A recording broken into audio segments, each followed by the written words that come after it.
Everyone, physics के पढ़ने में आपका स्वागत है। तो कैसे हैं आप लोग? दोस्तों, आज के इस वीडियो में हम बहुत इंपॉर्टेंट टॉपिक डिस्कस करने जा रहे हैं। हम डिस्कस करने जाएंगे फेजर डायग्राम। अब फेजर डायग्राम को ढंग से समझने के बाद आपको फिजिक्स से तो प्यार हो ही जाएगा और बिल्कुल आप फेजर में एकदम डूब जाएंगे और आप सीखेंगे कि यार प्रॉब्लम्स को आसान बनाया जाता है अपनी सोच को थोड़ा सा बदल के। दोस्तों, मेरे को अभी तक प्यार इसलिए नहीं हुआ क्योंकि मेरे को फिजिक्स से ऑलरेडी प्यार हो चुका है। चलिए तो बात करते हैं uniform circular motion and simple harmonic motion की। अब आपने बोला होगा कि भाई यूनिफॉर्म सर्कुलर मोशन मतलब सर्कल में जो घूम रहा है पार्टिकल ऐसे ऐसे, है ना? और सिंपल हार्मोनिक मोशन मतलब या तो ऐसे ऐसे या फिर ऐसे ऐसे। अब इन दोनों में क्या समानता? अभी तक तो अपने को कुछ भी नहीं दिखा ऐसा कि यार भाई ऐसा कुछ सिंपल हो। अभी आप देखोगे कि दोनों एग्जैक्ट एक दूसरे की परछाई है। कैसे? ध्यान से देखिए, मुझे कुछ असम्पशन मानने पड़ते हैं। इसमें क्या असम्पशन मानता हूं? पहला बात तो सबसे पहले आपको मानना है कि एक पार्टिकल सर्कल में घूम रहा है, uniform circular motion. Uniform circular motion मतलब क्या? स्पीड क्या होती है उसकी? Constant. Speed constant, omega constant, पहली चीज। दूसरी चीज आपको माननी है कि इसमें जो रेडियस ऑफ द सर्कल होगा, रेडियस किसके बराबर होगा? Amplitude of the simple harmonic motion के। ठीक है, चलिए तीसरी चीज आपको माननी है कि क्लॉकवाइज सेंस में ही घूमेगा। ठीक है, देखो हर बुक में अलग अलग है, लेकिन आप इस मेथड से सॉल्व करोगे तो आपको जिंदगी में कोई भी दिक्कत आने वाली नहीं है। ठीक है, तीसरी चीज क्या है कि ये क्लॉकवाइज सेंस में घूमेगा। ठीक बात? अच्छा, मैं मानता हूं कि t इक्वल टू 0 पे if x is equal to 0 है तब टॉप मोस्ट पॉइंट पे होगा सर्कल। सर्कल के टॉप मोस्ट पॉइंट पे होगा, top of the circle. Particle कहां पे होगा? टॉप ऑफ द सर्कल पे। कब? अगर x इक्वल टू 0 है तो डिस्प्लेसमेंट 0 है तो, अगर कोई पार्टिकल मेन पोजीशन पे से स्टार्ट करता है तो। ठीक है, अगर नहीं स्टार्ट करता तो फिर कहीं से भी हो सकता है, उसकी भी तरीका है मैं कैसे निकालेंगे। लेकिन अभी आप ये समझ के चलिए, तीन तो बहुत इंपॉर्टेंट है। यूनिफॉर्म सर्कुलर मोशन में ओमेगा कांस्टेंट होगा, उसका रेडियस एम्पलीट्यूड के बराबर होगा और क्लॉकवाइज सेंस में हमें क्या मानना है? इसका रोटेशन मानना है। ठीक बात? इतनी चीज आप होप आपको एकदम क्लियर हो गई होगी। ठीक है, चलो अब समझते हैं इसको। तो हमने एक डायग्राम बनाया, एक पार्टिकल बनाया जो कि सर्कल में घूम रहा था, घुमा घुमा घुमा घुमा, ये इसका सेंटर ऑफ द सर्कल हो गया। ठीक, चलिए अब हमको पता है कि अगर मैं एक पार्टिकल की सिंपल हार्मोनिक मोशन कंसीडर करता हूं तो उसका डिस्प्लेसमेंट आता है x equals to a sin omega t, velocity आती है a omega cos omega t और एक्सेलरेशन आता है a omega square into sin omega t with negative sign. Clear? चलिए अब मैंने क्या असम्पशन माना है? असम्पशन मैंने माना है कि टॉप मोस्ट पॉइंट पे से स्टार्ट करेगा हमारा पार्टिकल। अगर मैंने अज्यूम किया है कि वो x इक्वल टू 0 पे है, ओरिजिन पे है, तो ओरिजिन मतलब बच्चों आपको पता है ना, मेन पोजीशन ये यहां पे। मैं मान रहा हूं अभी के लिए, सिंपलिसिटी के लिए, कि पार्टिकल यहां खड़ा है। ठीक है, यहां खड़ा है और राइट में जा रहा है, यहां खड़ा है और राइट में जा रहा है, ऐसा मान लो v स्पीड से या कुछ भी। हाँ, v स्पीड से मान लीजिए। ठीक, अब आपको पता है इसकी स्पीड हर पॉइंट पे चेंज होती रहेगी, लेकिन मैं मान रहा हूं कि जब सर्कल में घूम रहा है तो उसकी स्पीड कांस्टेंट है। सर्कल में जब घूम रहा है तो उसकी स्पीड कांस्टेंट, या ऐसा बोलो ओमेगा कांस्टेंट है। आपको पता है कि यहां पे जिसका ओमेगा होता है, जिसका टाइम पीरियड होता है, वो क्या होता है? फिक्स ही होता है। करेक्ट? तो यहां मैं इसके ओमेगा फिक्स मान लेता हूं, कांस्टेंट ओमेगा। अच्छा, अब ध्यान से देखना दूसरी चीज कि मैंने इसकी रेडियस मानी है यहां से यहां तक, ये एम्पलीट्यूड के बराबर मानी है। ठीक है, चलिए अब क्या हो रहा है? मेरा पार्टिकल यहां से स्टार्ट हुआ। ठीक है, मान लो किसी इंस्टेंट पे घूमता घूमता यहां आ गया, t equal to some time t पे कितना एंगल कवर किया? Theta. You know that theta को मैं ओमेगा t भी लिख सकता हूं। कैसे? क्योंकि you know that omega equals to theta by t। जैसे speed equals to distance by time होता है, similarly angular speed equals to angular displacement by time. ठीक है, अच्छा अब ध्यान से देखो, अब जो आपको चीज समझ में आने वाली है वो एकदम गजब की है। मैं क्या कर रहा हूं? एक टॉर्च जला रहा हूं ऊपर और मैं इस पार्टिकल की शैडो देखूंगा, इस पार्टिकल की शैडो देखूंगा। ध्यान से देखना बच्चों, तो मैंने यहां से यहां तक एक लाइन बना ली ऐसी, ये चीज बना ली, ठीक बात, लाइन बना ली मैंने। अब इस पॉइंट को मैंने बोल दिया ओरिजिन 0,0, जहां पे सेंटर दिखे सर्कल का उसकी शेडो ओरिजिन मान लो, या फिर बोल दो कि जो टॉप मोस्ट पॉइंट की शेडो है वो क्या है, ओरिजिन। ठीक, अब देखो यार मेरा पार्टिकल घूम कैसे रहा है, मेरा पार्टिकल घूम रहा है क्लॉकवाइज सेंस में, ठीक है। और मैं एसटीएम में मानता हूं कि जब पार्टिकल एसटीएम करता है, सिंपल हार्मोनिक मोशन करता है, तब पार्टिकल कैसे घूमता है। यूजुअली मैं जब x equals to a sin omega t वाली इक्वेशन लगाता हूं, तब भी क्या ओरिजिन पे खड़े होकर राइट में आता है पार्टिकल। अब देखना ध्यान से, मतलब जब ये पार्टिकल यहाँ, ये पार्टिकल ऐसे घूमेगा, ये वाला, ठीक है, ये वाला पार्टिकल सर्कल में घूमेगा, यूनिफॉर्म सर्कुलर मोशन है। और ये वाला जो पार्टिकल है ये ऐसे ऐसे घूमेगा, क्योंकि ये सिंपल हार्मोनिक मोशन कर रहा है, ठीक है। अब देखो मुझे क्या करना है, मुझे इसकी शैडो लेनी है, किसकी, जो पार्टिकल सिस्टम में घूम रहा है, सर्कुलर मोशन में घूम रहा है, एसएम में सर्कुलर मोशन में घूम रहा है। मतलब जब पार्टिकल यहां घूमेगा, ध्यान से देखना, ये मैं शैडो उसको यहां शिफ्ट करता हूं समझाने के लिए, तो ये शैडो गई, ये यहां पे मिल गया शैडो, ठीक है। अब देखो, अब यहां पे जाए, फिर नीचे से टॉर्च चालू कर दो, कहां चालू कर दोगे, नीचे से टॉर्च चालू कर दो, तो उसकी शैडो कहां बनने लग जाएगी, ऊपर। मतलब मुझे हॉरिजॉन्टल डिस्टेंस पे शैडो चाहिए, सिंपल बात है, मेरे को कहां चाहिए, हॉरिजॉन्टल लाइन पे शैडो चाहिए। तो अब क्या हुआ, अब मेरा ये वाला पार्टिकल यहां है, अब ये आया है, देखो ये वाली शैडो है, ये पार्टिकल क्या दिखा रहा है, एसएम दिखा रहा है, और ये यूनिफॉर्म सर्कुलर मोशन, ये चला ऐसा, ये जब ये नीचे आया तब ये यहां चला गया, अब ये चला ऐसा, फिर ये चला ऐसे, फिर यहां से ये एसएम करेगा, ये करा एसएम, आया समझ। इसका मतलब जब पार्टिकल ने एक सर्कल कंप्लीट कर लिया, तब मैंने एसएम ने भी एक साइकिल कंप्लीट कर ली, एक साइकिल कंप्लीट कर ली, बहुत बढ़िया। अब यार ये समझ में आ गया, चलो ठीक है, हाँ कर रहे हैं, बहुत बढ़िया, कि 4 पार्ट में मोशन कंप्लीट हो रहा है, first part, second part, third part, fourth part. तो एसएम भी ऐसे होता है, first part, second part, third part और फोर्थ पार्ट। चलो बहुत बढ़िया, बहुत बढ़िया, बहुत बढ़िया, बहुत बढ़िया, बहुत बढ़िया, बहुत बढ़िया, बहुत बढ़िया, बहुत बढ़िया, बहुत बढ़िया। अब इसकी इक्वेशन कैसे निकालेंगे, इक्वेशन निकल गई, इक्वेशन निकल गई, कैसे निकल गई, अरे आपने तो बताया अभी शेडो बनाना है, शेडो ले लिया खेल खत्म। ध्यान से देखो, ये डिस्टेंस कितनी है, यहां से यहां तक की a, ठीक है।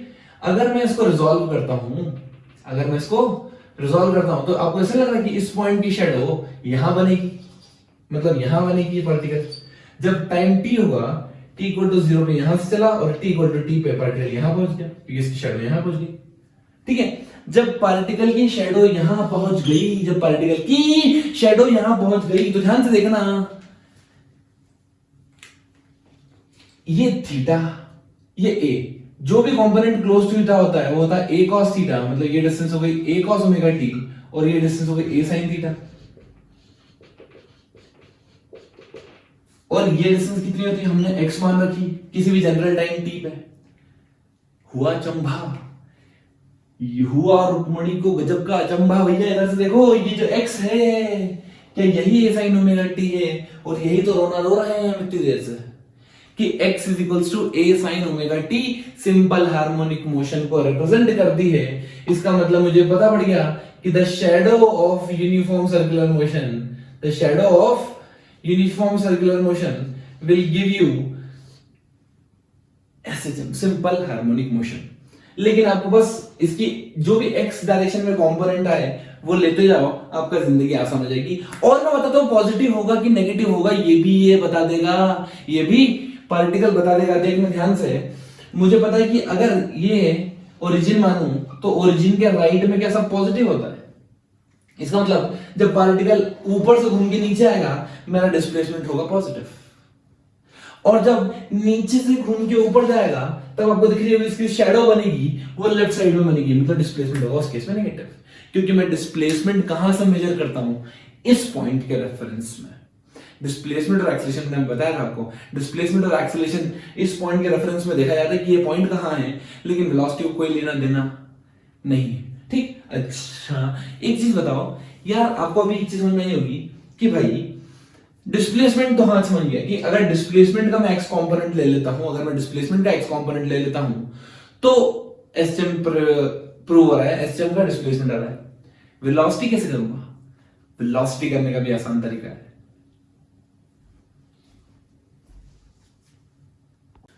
अब हम देखेंगे कि कैसे वेलोसिटी और एक्सेलरेशन को भी हम फेजर डायग्राम से निकाल सकते हैं। ध्यान से देखिए, हमारी जो अज्यूम्ड कंडीशंस थी वो सेम ही रहेगी। रेडियस एम्पलीट्यूड के बराबर होगा, पार्टिकल टॉप मोस्ट पॉइंट से स्टार्ट होगा और इसकी शैडो देखना है हमें पूरे मोशन में। ठीक है, चलिए अब देखिए ध्यान से, यहां पे जब मेरा पार्टिकल परफॉर्म कर रहा होगा सिंपल हार्मोनिक मोशन, तो वो ओमेगा स्पीड से घूम रहा होगा, एंगुलर स्पीड से, है ना। t इक्वल टू 0 पे यहां से स्टार्ट किया, मान लीजिए किसी इंस्टेंट पे t equal to t time पे उसकी जो वेलोसिटी है, the velocity is always tangential to the path. ठीक है, तो इसने कितना एंगल कवर कर लिया, इसने एंगल कवर कर लिया इस पॉइंट पे theta, that is equals to omega t. ठीक है, अच्छा अब जो इसकी स्पीड होगी वो स्पीड के टैंजेंशियल डायरेक्शन में होगी, तो स्पीड इसके परपेंडिकुलर डायरेक्शन में होगी इधर। This will be the direction of the speed v, right. Okay, but एक बात बताओ, हम तो सिर्फ और सिर्फ हॉरिजॉन्टल कंपोनेंट में इंटरेस्टेड है, इसकी शैडो में इंटरेस्टेड है। तो इसकी जो शैडो होगी, इसकी शैडो ध्यान से देखना, ये पार्टिकल कुछ यहां बनेगा, इसकी शैडो, अब देखो दो कंपोनेंट हो गए इसके, एक होगा इस डायरेक्शन में, एक होगा इस डायरेक्शन में, राइट ना। अगर ये एंगल थीटा है तो क्या ये वाला एंगल भी थीटा होगा? क्लियर? अगर ये एंगल थीटा है तो ये एंगल भी थीटा होगा। ठीक है, so this is v cos theta, right. अभी आपको पता है v equals to omega cross r होता है, v equals to omega into r कितना है, रेडियस a ओमेगा के बराबर।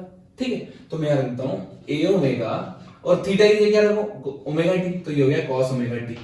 तो आपको पता पड़ गया कि ये जो हॉरिजॉन्टल कंपोनेंट है इधर वाला, ये कितना आ रहा है, v equals to a omega cos omega t।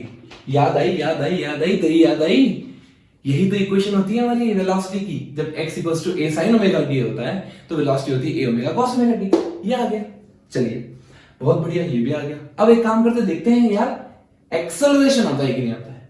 तो एक्सेलरेशन क्या होता है, मैंने सर्कल बनाया, अब पार्टिकल को वही सारी कंडीशन वही, रिश्ता वही, बस सोच नहीं। किसी टाइम t पे ये एंगल कवर कर गया, theta equals to omega t. अब आप बताओ बच्चों, जब पार्टिकल यूनिफॉर्म सर्कुलर मोशन में घूमता है तब क्या एक्सेलरेशन टुवर्ड सेंटर होता है? अरे एक्सेलरेशन जो टुवर्ड सेंटर है इसका मतलब यहां है, और एक्सेलरेशन की वैल्यू होती है ओमेगा स्क्वायर आर, याद है, centripetal acceleration v square by r या omega square into r। Okay, अब रुक, अरे बब्बू रुक, इधर देखो, मुझे तो कायम इंटरेस्टेड है, मेरे को तो इसकी शैडो में, मैं तो इसकी परछाई बन के चलूंगी, है ना। तो मैं इसकी शैडो में इंटरेस्टेड हूं। अब इसकी शैडो किधर आएगी, ये इधर आएगी, दो कंपोनेंट होंगे, एक इधर एक इधर। मैं सिर्फ हॉरिजॉन्टल कंपोनेंट में इंटरेस्टेड हूं। कौन सा कंपोनेंट में? सिर्फ और सिर्फ हॉरिजॉन्टल। अपना गोल क्या है? Horizontal component. ठीक, चलो ये थीटा तो ये थीटा, तो ये ए, अगर मान लो एक्सेलरेशन ए मान लिया तो ये हो गया a cos थीटा और ये हो गया a sin थीटा। ठीक है, किस डायरेक्शन में? इधर डायरेक्शन में। और मुझे पता है कि यार द एक्सेलरेशन हमेशा टुवर्ड्स द मीन पोजीशन होता है, तो अगर इस डायरेक्शन में है इसका मतलब 100% डायरेक्शन वाइज तो सही है, डायरेक्शन वाइज तो सही है। अब मुझे सिर्फ मैग्नीट्यूड वाइज देखना है, तो देख लेता हूं। जो एक्सेलरेशन आया है वो आया है मेरा omega square into radius, radius कितना है a का हॉरिजॉन्टल कंपोनेंट। अब ये है a, ये cos थीटा, ये sin थीटा, तो ये जाएगा sin थीटा, और थीटा ये क्या रखते हैं हम, ओमेगा टी। तो आपको दिख रहा होगा कि हाँ भाई एक्सेलरेशन का मैग्नीट्यूड भी आ गया, a omega square sin omega T. मतलब डिस्प्लेसमेंट, वेलोसिटी और एक्सेलरेशन के अगर मैं शेडो ले लूं किसकी, जो पार्टिकल सर्कुलर मोशन में घूम रहा है, तो हमारा काम हो गया, हमारा सिंपल हार्मोनिक मोशन आ जाएगा यूनिफॉर्म सर्कुलर मोशन से। ठीक है, तो इस डायग्राम को बच्चों बोलते हैं फेजर डायग्राम। अब इस फेजर डायग्राम के यूज बहुत तगड़े हैं, एकदम क्लासिक। आपको मजा आ जाएगा कि इतने डिफिकल्ट न्यूमेरिकल्स मैं 10 सेकंड, 15 सेकंड, 20 सेकंड के अंदर ही सॉल्व कर दूंगा, और आप बोलोगे ताऊ चमत्कार हो गया, ताऊ चमत्कार हो गया। ध्यान से देखना। अच्छा, एक काम करते हैं, एक चीज और समझा देता हूं। अगर अगर अगर अगर मगर टाइम t इक्वल टू 0 पे पार्टिकल ओरिजिन पे नहीं खड़ा होता तो कहीं तो खड़ा होता।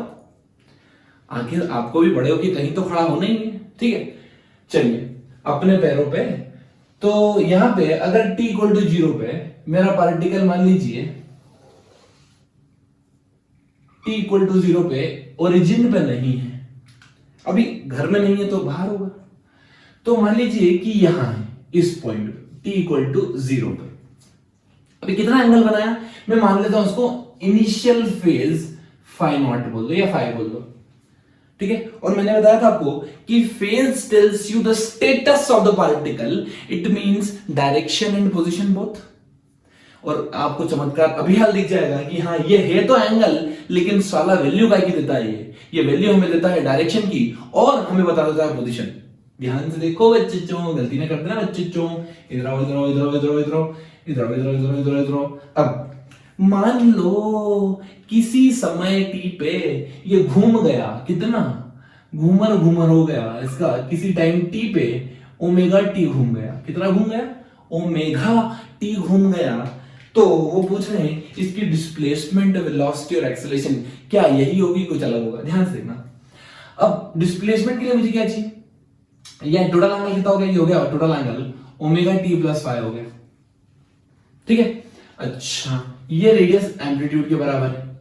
अब ये थीटा है तो ये हो जाएगा a cos थीटा, ये साइन a sin थीटा, इसका मतलब x डिस्टेंस तो आ गया मेरा, डिस्प्लेसमेंट की वैल्यू आ गई x equals to a sin theta that is omega T plus phi. General equation आ गई, जनरल इक्वेशन आ गई, जनरल इक्वेशन आ गई। अब ध्यान से देखो दूसरा, यहां पे वेलोसिटी किस डायरेक्शन में होती है, वेलोसिटी होती है टेंजेंशियल ऐसे, लेकिन मुझे क्या चाहिए सिर्फ हॉरिजॉन्टल कंपोनेंट, ये वाला कंपोनेंट। तो ये हो जाएगा v equals to a omega cos omega T plus phi. तो वेलोसिटी किधर आ गई, इस डायरेक्शन में आ गई मेरे पास a omega cos omega T plus phi, ठीक है। दोस्तों एंगल कैसे निकाला हमने, जैसे ऑलरेडी वहां सीख रखा है तो हम दिमाग में लगाएंगे एंगल में, ठीक। चलिए अब सेंट्रीपिटल एक्सीलरेशन की बात करते हैं। सेंट्रीपिटल एक्सीलरेशन के टुवर्ड सेंटर होता है, मतलब यहां होगा वो ऐसा टुवर्ड सेंटर। अब इसके दो कंपोनेंट करेंगे, एक इधर एक नीचे, मुझे कौन सा चाहिए, हॉरिजॉन्टल कंपोनेंट। तो ये सेंट्रीपिटल एक्सीलरेशन की वैल्यू आ जाएगी ऐसे, तो ये जाएगा acceleration will be a omega square sine omega T. तो ये डायरेक्शन वाइज और मैग्नीट्यूड वाइज एकदम एक्यूरेट आता है, कोई दिक्कत नहीं, कोई गड़बड़ नहीं। बस आपको ये ध्यान रखना है t इक्वल टू 0 पे हो तो यहां से चालू होगा, और अगर नहीं तो कहीं और से चालू होगा, मान लीजिए phi initial phase difference. Clear.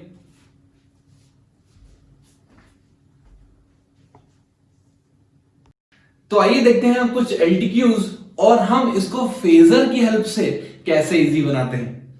यहां पर एक पार्टिकल है जो कि एसटीएम कर रहा है, ये मान लीजिए ओरिजिन है 0 0, ये प्लस a, ये माइनस है, ऐसे ऐसे घूम रहा है, ठीक।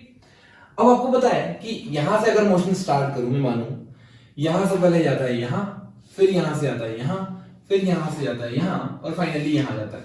तो पूरी प्रोसेस 4 स्टेप्स में होती है और यहां पर जो टाइम लगता है उसको बोलते हैं टाइम पीरियड t। तो टोटल टाइम इस मोशन में कितना होता है, t, ठीक। चलिए बहुत बढ़िया। अगर मैं आपसे पूछूं क्वेश्चन नंबर 1 कि find the time taken by the particle to travel from 0 0 to a, मतलब मैं अगर नाम दे दूं इसको पॉइंट p q r, तो मैं पूछ रहा हूं q टू r कितना टाइम लगेगा, टोटल टाइम कितना है t। अब आप लॉजिक से बोल सकते हैं कि टाइम कितना लगना चाहिए, t/4। t/4 क्यों बोलना चाहिए, t/4 इसलिए बोलना चाहिए क्योंकि आपको पता है कि यार अगर 4 पार्ट में मोशन हो रहा है तो टाइम होगा t/4, ठीक बात है।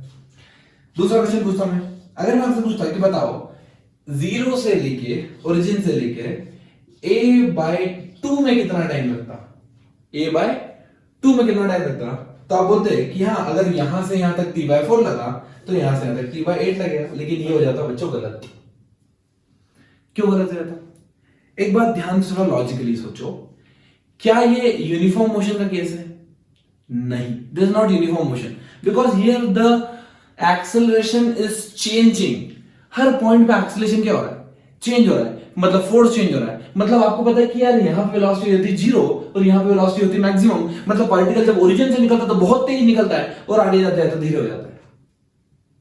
इसका मतलब टाइम t/8 तो नहीं आएगा, दैट इज फॉर श्योर, कुछ अलग ही आएगा। ठीक है, अब देखो सिमिलरली वो मुझसे एक क्वेश्चन और पूछ सकते थे कि बताओ अगर t/2 से लेके a/2 से लेके a तक जाने में कितना टाइम लगता। ठीक है, तो यहां पे बताता हूं ये a/2 हो गया। अब यहां से यहां तक बोल देता हूं t1 लग रहा है और यहां से यहां तक लग रहा है t2। ठीक है, चलो तो सबसे पहले इसको सॉल्व कैसे करेंगे। इसको सॉल्व करने का आसान तरीका, बिल्कुल आसान तरीका, हम डायरेक्ट इक्वेशन लगा दी। कैसे इक्वेशन लगाते हैं, इक्वेशन लगा दी x equals to a sin omega t। ठीक है, अब x क्या होता है, displacement from the mean position. बिल्कुल ध्यान रखना, displacement from the mean position. ठीक है, अगर displacement from the mean position है तो आपको बताओ पहले क्वेश्चन में जब मैं 0 से a जाऊंगा, 0 से यहां तक जाऊंगा तो डिस्प्लेसमेंट कितना होगा, a equals to a sin omega t। तो sin ओमेगा t कितना आ गया मेरा 1। इसका मतलब पाई बाय 2 90 डिग्री। तो sin ओमेगा t कितना हो गया, ओमेगा t की वैल्यू कितनी है, पाई बाय 2। ठीक है, एंगल कितना होना चाहिए, 90 डिग्री। रेडियंस में पुट करता है हमेशा, हमेशा 90 डिग्री में पुट करना है। ठीक है, तो ये जाएगा pi by 2 equals to 2 pi by t into t। This pi get cancel with pi, you will get t by 4।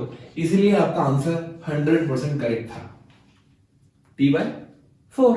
ठीक बात, चलिए अब एक काम करते हैं। मैंने अभी क्या सीखा, फेजर, तो क्यों ना फेजर से करें इसको। ये बनाया मैंने फेजर डायग्राम। ठीक, अब देखो फेजर की खूबसूरती देखना। आपको पता है कि यार पार्टिकल x इक्वल टू 0 पे यहां होता है और x इक्वल टू a पे यहां होता है। ठीक है, इसका मतलब एंगल कहां से कहां तक, यहां से यहां तक टर्न किया होगा। कितना एंगल टर्न किया, 90 डिग्री। तो आपको पता है angle equals to omega t, मतलब 90 equals to omega t, pi by 2 equals to 2 pi by t into t। t कितना हो गया हमारा, t by 4। डायरेक्ट सीधा एंगल को ओमेगा t की इक्वेट कर दो, खेल खत्म, आसान। चलिए अब देखते हैं जब पार्टिकल 0 से a/2 में जाएगा। देखो बच्चों स्पीड बहुत तेज होती है, जूम करके निकला फिर धीरे धीरे स्पीड कम हो जाएगी। तो टाइम t/8 से कम लगना चाहिए, ऐसा मेरा कॉमन सेंस बोलता है। क्या बोलता है कि यार टाइम t/8 से तो कम ही लगना चाहिए, दैट इज फॉर श्योर। चलिए अब इक्वेशन देखते हैं। x equals to a sin omega t लगाते हैं। x कितना है, displacement from the mean position, तो ये कितना होगा, a/2। तो इसको पुट कर दो, a/2 कितना आ गया, 1/2 equals to sin omega t। ये होता है 60 डिग्री, मतलब डिग्री में कभी पुट नहीं करना, हमेशा रेडियन में पुट करना। तो हो जाएगा pi/6 equals to omega t।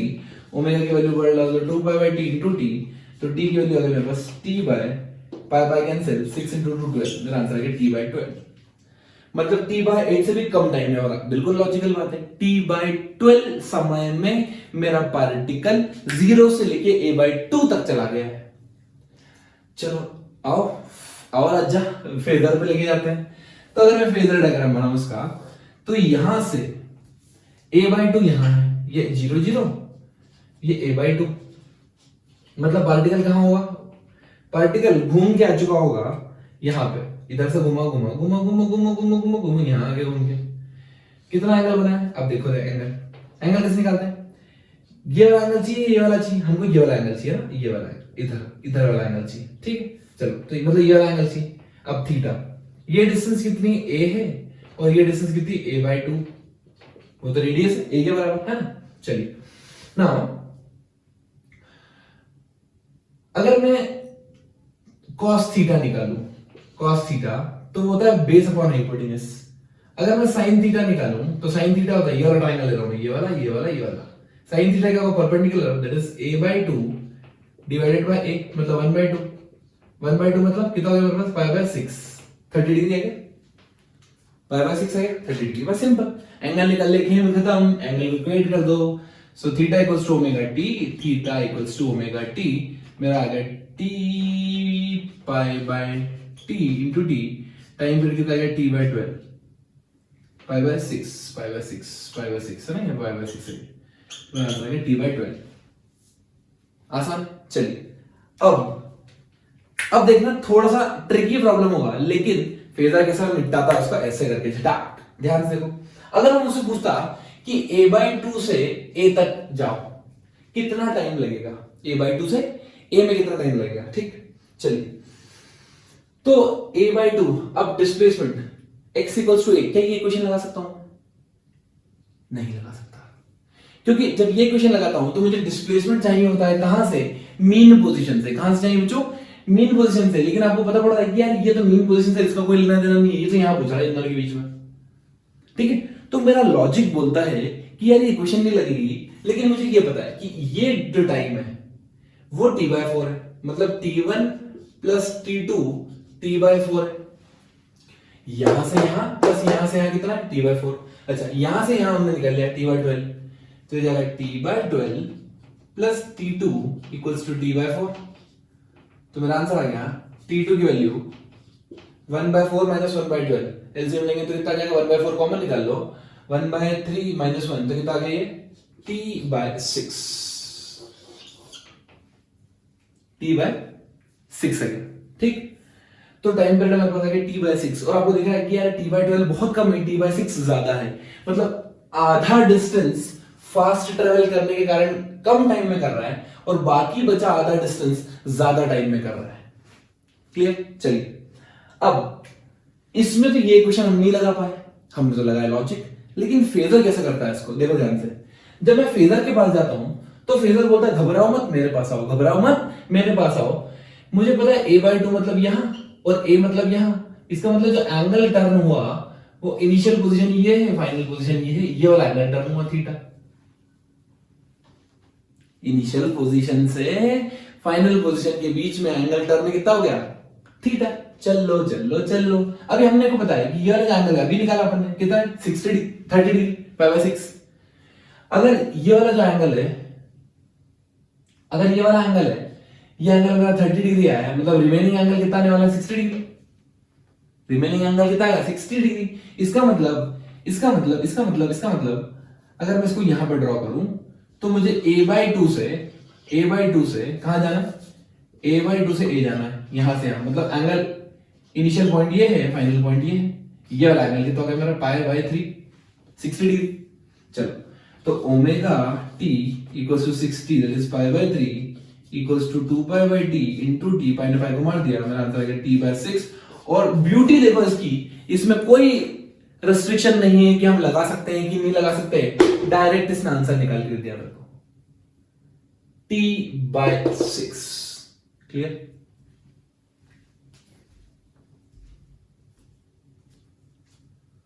अब देखते हैं बच्चों एक अच्छा लेवल का प्रॉब्लम, और हम यहां पर फेजर की हेल्प से उसको आसान बनाएंगे। चलिए, तो आपको दिख रहा है कि यहां पर मान लीजिए मेरा कोई पार्टिकल है जो एसएम कर रहा है और वो इस पोजीशन पे खड़ा है a/√2, ठीक है, this is the initial position, right, और इसकी फाइनल पोजीशन यहां है a/√2, this will be the final position with the negative sign -a/√2, right. क्योंकि आपको पता है कि अगर मैं इसको ओरिजिन मानता हूं 0 0, तो ये हो जाएगा -a और ये हो जाएगा +a, ठीक है। अब हमें जाना कहां है, a/√2 से -a/√2 पे, ठीक है। वो पूछ रहे हैं कि what will be the time taken by the particle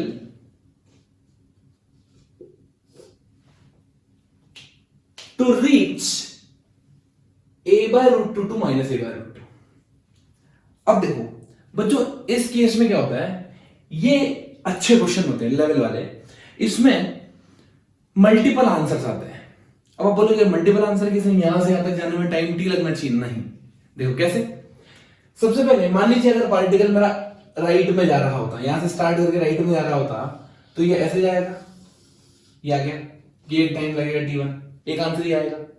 या फिर ये पॉसिबिलिटी हो सकती है कि वो घूम के यहां आ गया हो और यहां जा रहा हो इस पॉइंट पे, t2, ठीक है। और क्या पॉसिबिलिटीज हो सकती है, और पॉसिबिलिटी हो सकती है कि वो यहां से घूम के इधर आए और यहां से निकल जाए, फिर वापस घूम के इधर आए, T3।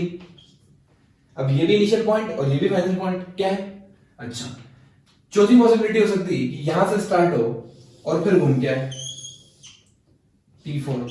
तो ऐसे 4 डिफरेंट आंसर्स पॉसिबल हैं, डिपेंड करता है उसके इनिशियल फेज पे, इनिशियल डायरेक्शन पे, इनिशियल पोजीशन पे। ठीक है, चलिए तो मैं यहां पर 2 केस ले लेता हूं जनरली, ये और ये मिनिमम टाइम वाला है। ये केस ले लेता हूं मिनिमम टाइम, कि मिनिमम टाइम कितना लगेगा। अगर कोई मिनिमम पूछे तो मिनिमम यहां से यहां तक लग जाएगा, ये मिनिमम टाइम है। और सिमिलरली अगर आपसे कोई मैक्सिमम पूछे कि इस पॉइंट पर इस पॉइंट में मैक्सिमम टाइम, तो बेसिकली वो लग जाएगा। ठीक है, लेकिन जनरली मिनिमम वाला पूछते हैं, इसलिए मैं एक ये ले लेता हूं और एग्जांपल केस ले लेता हूं कि टुवर्ड्स राइट दे रखा उन्होंने, तो कैसे करते हैं। अब देखना ध्यान से, समझना इसको। हमें इक्वेशन लगानी पड़ती है x equals to a sin omega t plus 5, है ना, लेकिन उससे बड़ा कॉम्प्लिकेटेड बन जाता है। तो हम क्या करेंगे, फेजर बनाएंगे। ये बनाया मैंने फेजर, ठीक है। चलिए अब पार्टिकल कहां खड़ा है, पार्टिकल a/√2 पे है और फाइनली पूछ रहा है -a/√2 पे। इसका मतलब ये है मेरा +a/√2, ये है मेरा -a/√2, है ना, क्लियर। चलिए तो this is -a/√2, this will B +a/√2। अब देखना मैं कर क्या रहा हूं यहां पे। मेरे पास 2 डिफरेंट केस हैं, एक में वेलोसिटी पॉजिटिव है इनिशियली, एक में वेलोसिटी नेगेटिव है। ठीक है, अब आपको दिख रहा होगा कि डिस्प्लेसमेंट पॉजिटिव है, मतलब राइट में बनेगा, है ना। इधर देखो, डिस्प्लेसमेंट पॉजिटिव है मतलब राइट में होगा। यहां पे वेलोसिटी ऐसी होती है और यहां पे वेलोसिटी ऐसे होती है। इसका मतलब नीचे वेलोसिटी नेगेटिव, ऊपर वेलोसिटी पॉजिटिव। तो ये देखो, ये पॉजिटिव है मतलब ग्राफ यहां से स्टार्ट होगा। सेकंड वाले क्वेश्चन में क्या नेगेटिव है, इसका मतलब दूसरा क्वेश्चन में अगर बनाऊं तो उसका डायग्राम कुछ ऐसा बनेगा। ये सब कुछ सेम टू सेम बनेगा, बस स्टार्टिंग पॉइंट चेंज हो जाएगा।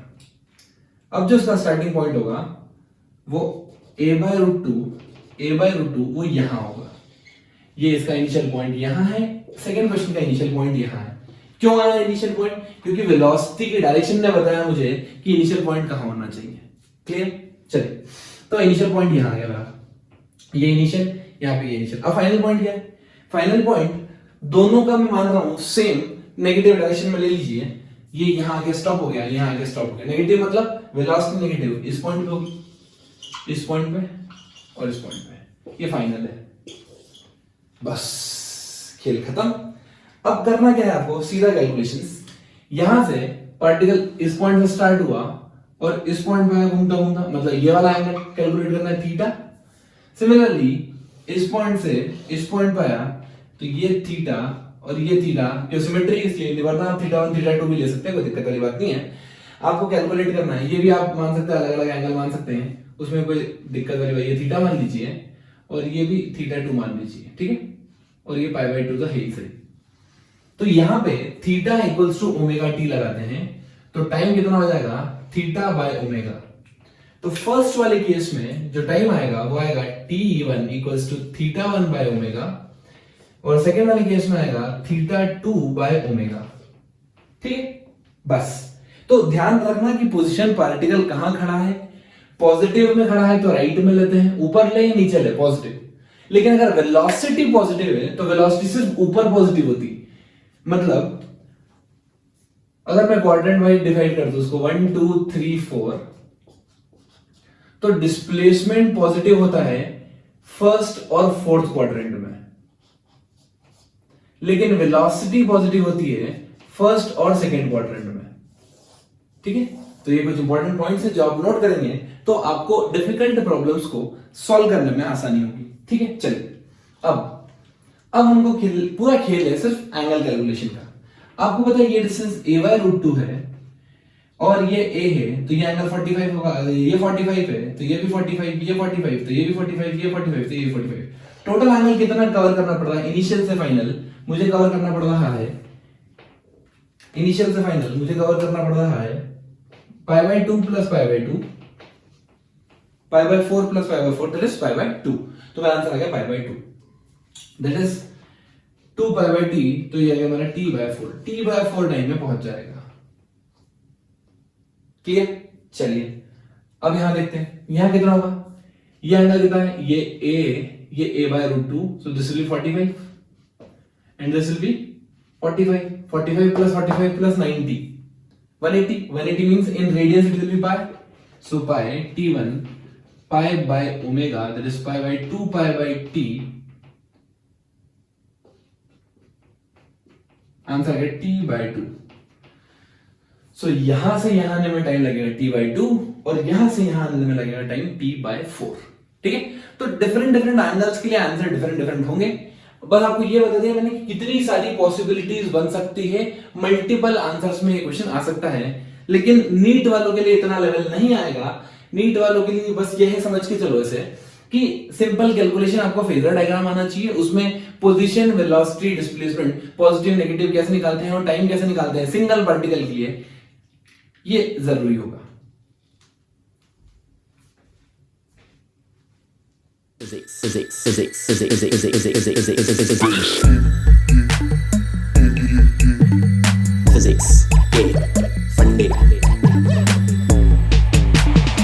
फिजिक्स के फंडे।